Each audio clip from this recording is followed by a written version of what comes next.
What if PJ Duncan AKA and Deck were produced by Dr Dre? This week we'll be taking a little look at the curious saga of a couple of northeastern child actors who went on to become a pair of the nation's most beloved entertainers, but only after a slightly curious diversion into the world of pop rap. We'll also be taking a little look at the musical evolution of Dr Dre, the man who almost single-handedly defined the 1990s West Coast hip-hop sound. All that and more on this week's What If, How, When, Why.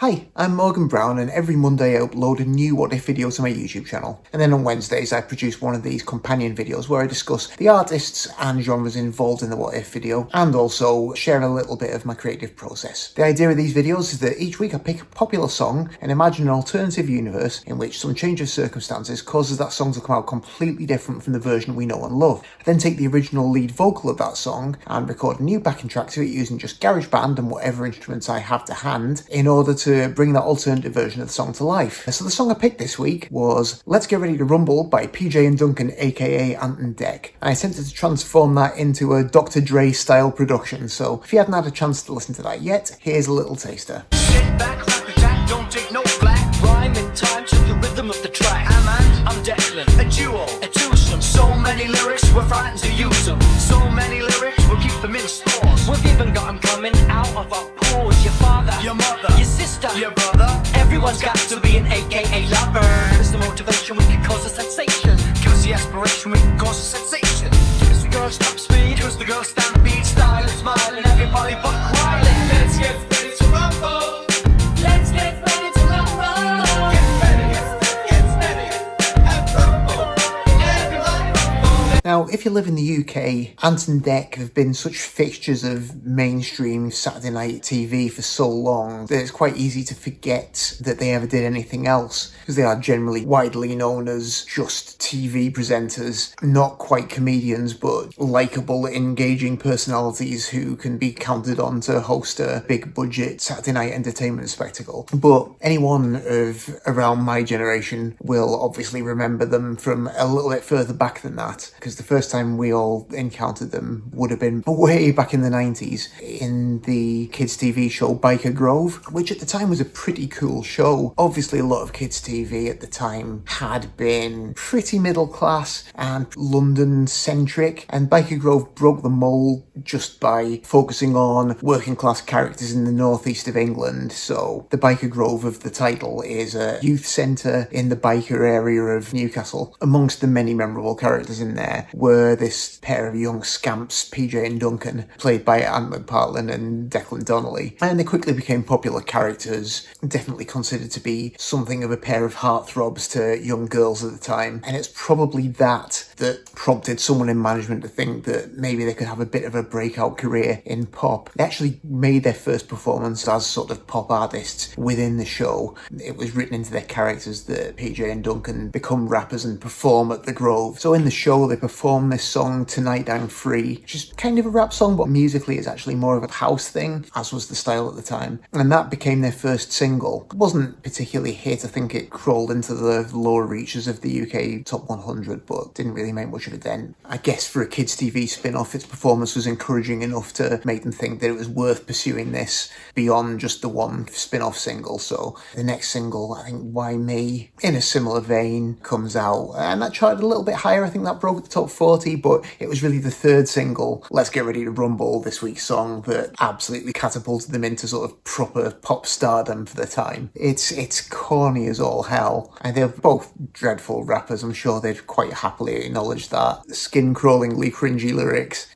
but it's just got several massive hooks, to be honest. That big daft chorus, the watch us wreck the mic psych bit, the Let's Get Ready to Rumble boxing announcer bit. It was pretty irresistible, so you can definitely see how it became a hit. And that kind of really established them as pop stars, and although they never quite scaled those heights again, they did actually manage to sustain a reasonable kind of chart career for a few years in the UK on the back of that. definitely a few more fairly sizable hits. Our Radio Rocks, Crazy Cats, I think, which incorporates some jazz elements, which was quite fun and interesting. And then by the third album, I guess they'd become sufficiently established as their own personas outside the TV show that they dropped the PJ Duncan tag and just rebranded themselves purely as Ant and Dec. And that third album season trying to mature a little bit. It's got a bit more musical variety on there. I think Dec took to sensitively strumming on a guitar a little bit as well. And that was still did all right in this country. But I think by that point, they'd already established themselves as TV personalities. They'd become the hosts of ITV's flagship Saturday morning kids TV show, SMTV, and also its music spin-off CD UK, which just made them household names. And I guess from that point, any thought of doing music became very much second string. They have revisited occasionally. I think they had an official football single one year, and then some nearly 10 years after Let's Get Ready to Rhumble had been released, it managed to clamber back into the charts, actually made it number one in, I think, 2013, which is crazy. Every once in a while, they will dust it off and break out the old routine just for a laugh, but by and large, I think, apart from that one song, their music career has been largely forgotten by the general public. But it is an interesting footnote to their career, and there's some quite funny stuff in there. But yeah, while Ant and Dec in the guise of PJ and Duncan were cutting their teeth as rappers back in 1993, another rather more established rap superstar, I guess, was riding pretty high, having just released an album that would go a long way to redefining hip-hop for the 1990s. That man being Dr Dre, of course. And that spell for him from The Chronic through to, I guess, at least at the end of the 1990s, I think that's what most people tend to really think of as the definitive Dr. Dre era, that really captures that definitive West Coast G-Funk thing. The next big sound really for hip-hop after the enforcement of sampling laws meant that that sort of gritty sample-heavy sound that dominated the late 80s and early 90s wasn't sustainable anymore. But yeah, although you could definitely argue that's Dre's definitive sound, by that point he'd actually been active in music for a long time and had been through a few different metamorphoses. And it's quite interesting looking back to see where he came from. First actually rose to prominence as a DJ, not in a strictly hip-hop context, but actually in the LA-based electro group World Class Wrecking Crew. Electro isn't a genre that tends to get mentioned very much these days, partly because it kind of fits between a bunch of other genres at the time which tend to subsume it to some extent. But I guess back at the time in the early to mid-80s, while the East Coast was kind of driving hip-hop innovation, the West Coast had electro, which definitely has hip-hop elements, but it's sort of its own thing, a sound that's somewhere between old school hip-hop like your Grandmaster Flash and the Furious Five kind of thing, mixed with the contemporary electronic funk sound of people like Cameo, that kind of stuff, and the early incorporation of Kraftwerk style electronics into hip-hop as pioneered by the likes of Afrika Bambaataa. So it's certainly hip-hop adjacent, but it's not really hip-hop music, it's not rap based, it's quite often largely instrumental, built on these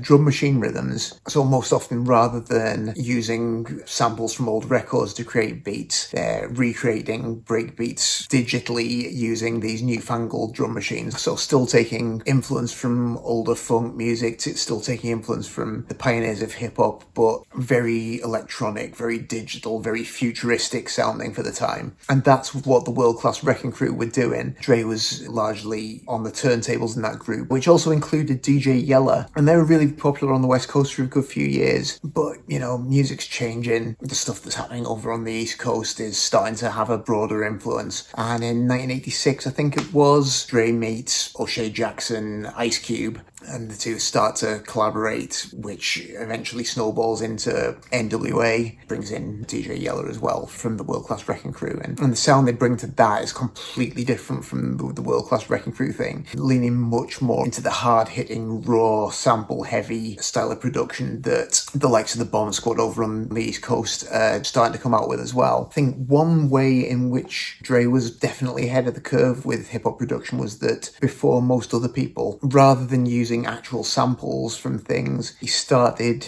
getting people to replay parts of songs so that it was technically a new recording rather than using the actual original sample from a record. And this is very, very prescient because as sampling became more and more popular and more widespread, and lawsuits start to pile up from aggrieved older artists who are hearing chunks of their songs turning up on the radio and then not getting any royalties, it starts to become increasingly difficult for hip-hop producers to make these densely packed collages of samples that have become the gold standard of hip-hop production by the early 90s. The sudden clampdown on sampling was the death knell for a lot of hip-hop producers, and made them have to completely rethink their approach. But Dre, having already embraced this idea of making new recordings of things, had a bit of a head start on that. So while everyone else is scrambling around to find a new style in the early 90s, he's sort of ready out of the gate, and the production style he brings to The Chronic really sort of sets the new bar for what people can do in the 90s. Because there's huge recognisable chunks of things from old P-Funk records on there, but it's not actually samples. He's just taking elements from those, getting them replayed by studio musicians. He's still got to give songwriting credits, but by not just using chunks of recordings without permission, he's avoiding a world of litigation and making it kind of financially and creatively viable to use these elements in his songs. So that really becomes his production trademark. Bass-heavy, George Clinton-influenced grooves, slower tempos, less urgency than the old East Coast Public Enemy sound. Generally, none of the kind of raw chaos of the competing samples and the rough edges that you get with that style either. Instead, you've just got these sort of clean, cool arrangements, pianos and strings, a signature 70s analog synth, kind of a Bernie Worrell nod in the synth sounds and the synth lines that he picked. So just a fresh sounding blend of kind of 70s grit with this sort of sparkling modernity as well. And that really redefined people's expectations of what they were going to hear on a hip-hop production, I think. I haven't actually even said anything about his work as a rapper, which is often phenomenal, but really it was that production style that was what I wanted to talk about this week, because it really is so influential. Yeah, I've not kept up too closely with what he's been doing musically in more recent years, and I guess to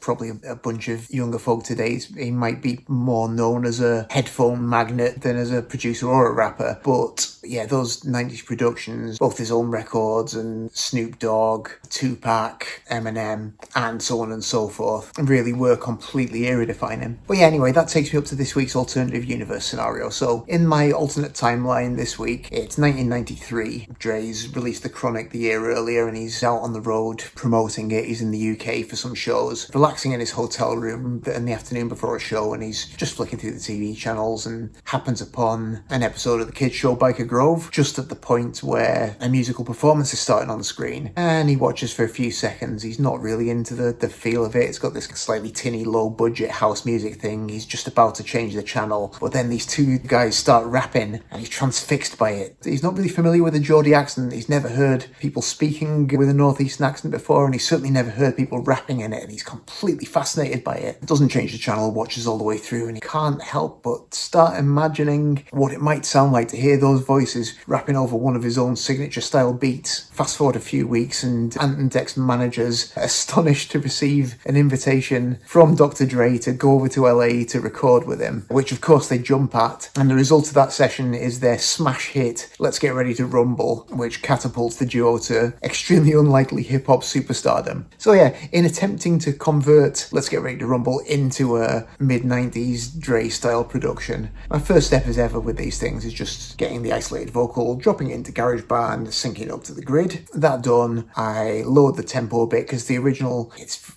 very up-tempo. It's still got a bit of that lingering kind of house music feel that they had on those early records. Didn't want that at all, so slowed it down to more of a respectable G-funk pace. It's also quite a long song. It's a lot longer than it needs to be for such a slight piece of music, so I just chopped chunks of it off. It's got about 500 repeats at the end. Those are gone. Next thing was popping some drums on. The drum sounds on a lot of those Dre productions are really big, generally super compressed, really hard hitting drum machine sounds. So got a couple of different drum machines on. Put the first one on, just made myself a basic loop that I was going to use, which I vary occasionally depending on the section of the song. Compressed the hell out of it. Might have gone a little bit too far. There's a couple of bits where it's just really distorted, which, you know, maybe doesn't sound very authentic to Dr. Dre, but I just thought it sounded cool, so I left it in. So I've got that on there, and then that sounded pretty good to me, but the kick drum's really boomy, which is cool, but I felt it lacked a bit of definition, so I added a separate kick from another drum machine, which is just a bit higher pitched, a bit punchier, so we've got those two blended together with both the punch and the boom. Next thing was to get some bass on there. Dre's used different things on different records. Considered going for a bit of a parliament-y sort of bass synth sound, but I was already planning to use a higher synth sound as well, so I thought that might be a bit too much.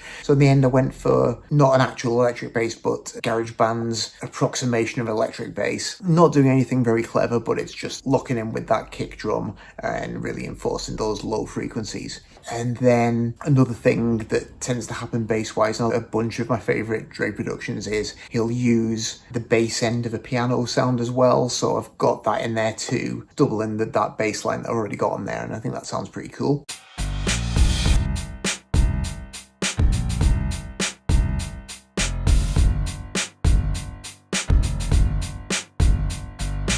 Next thing after that, I wanted some keys to fill out the sound. So I've got a couple of things panned left and right. On one side, I've got another piano sound. It's actually like a digital piano sound, so an approximation of a piano rather than a sample of a real piano. That's just playing a repeated sort of 8th note, 2-chord pattern. Nothing clever at all, but the kind of loop that you hear on a Dre track. And over on the other side, I've got a muted clavinet playing a couple of chords with the notes grouped together, very slightly fanned out, so it makes a kind of strumming sound. And then I used a tape delay on that, so you get a regular on the beat repetition of it. So that's going in parallel with the digital piano most of the way through the track.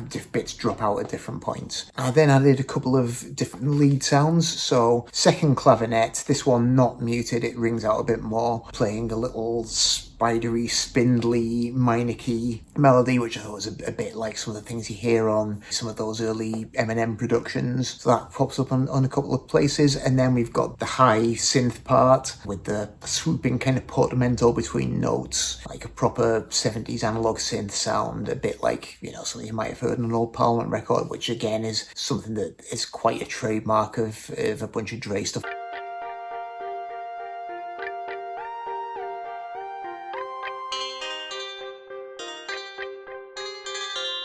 And as a final touch, I added just a couple of bits of strings, because you do hear some little hints of string arrangements to some of those cool old Dre productions too. So very simple parts, but just little riffs that fit around the chord changes, and just add an extra kind of cool little touch as well.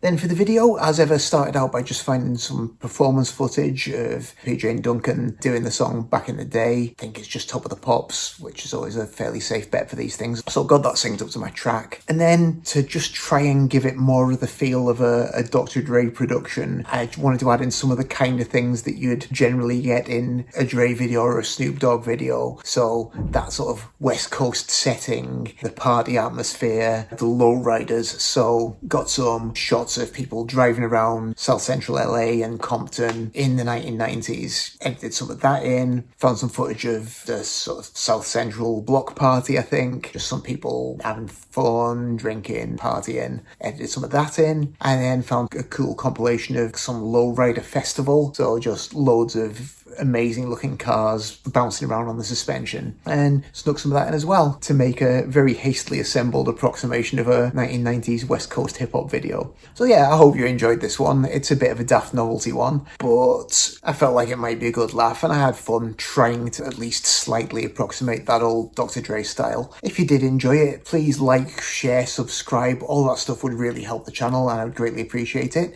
And drop me a comment if you've got anything to say. If there's anything you'd like me to do in coming weeks and months, any artists or songs or genres you'd like me to investigate, do let me know. Your suggestions are always most welcome. But otherwise, that's all from me for this week, so thanks very much indeed for watching, and I'll hope to see you next time.